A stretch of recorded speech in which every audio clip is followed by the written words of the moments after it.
प्रभु यीशु मसीह के जलाली और सामर्थी नाम में आज दिनांक 5 जून दिन शुक्रवार को आप सब श्रोताओं का हम हार्दिक स्वागत करते हैं।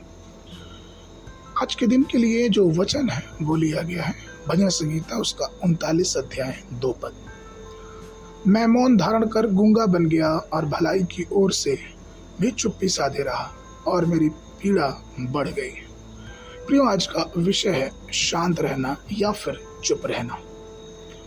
सबोपदेशक का लिखने वाला 3 अध्याय के 7 पद में कहते हैं कि चुप रहने का भी समय है और बोलने का भी समय है।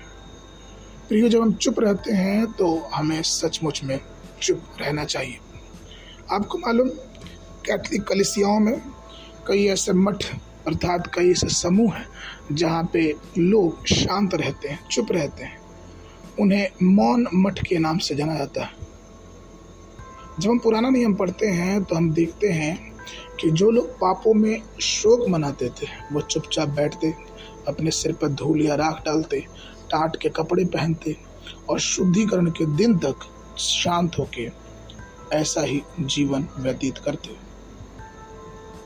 विलाप गीत की पुस्तक उसका 2 अध्याय 10 पद कहता है, शियोन की पुत्री के पुरनिये भूमि पर चुपचाप बैठे हैं। उन्होंने अपने सिर पर धूल उड़ाई और टाट का फेंटा बांधा।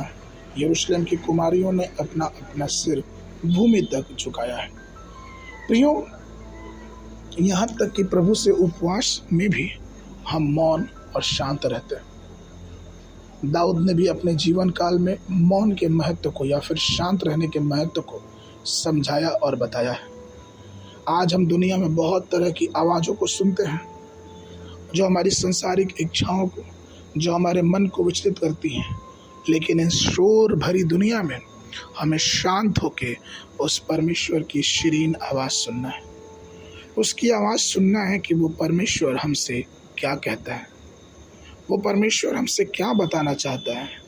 उसकी आवाज़ जब हम सुनेंगे तो हम ये पाएंगे कि वो परमेश्वर हमसे कहता है कि वो हमारे साथ है, वो हमारी सहायता करता है, वो हमारा उद्धार करता है। वही परमेश्वर हमारे आगे आगे चल के हमारे बाड़ों को तोड़ने वाला जिंदा और एकमात्र परमेश्वर है। प्रभु में प्रिय लोगों, प्रभु के प्रति अपने आप को समर्पित रखें, जीवन में आशीषों को लाएं और इस शोर भरी दुनिया में शांत होकर परमेश्वर की बातों को सुनने और समझने का इंतज़ाम करें और तब देखें कि परमेश्वर किस प्रकार से अपनी आशीषों से हमें और आपको भरता है। आगे के वर्णन के लिए हबक्कूक की पुस्तक उसका 2 अध्याय 20 पद। परंतु यहोवा अपने मंदिर पवित्र मंदिर में है, समस्त पृथ्वी उसके सामने शांत रहे। बाइबल अध्ययन के लिए सुबह के समय 2 अध्याय 23 और 24 पद। संध्या के समय यूहन्ना उसका 15 अध्याय। परमेश्वर आप सबको आशीष देवे।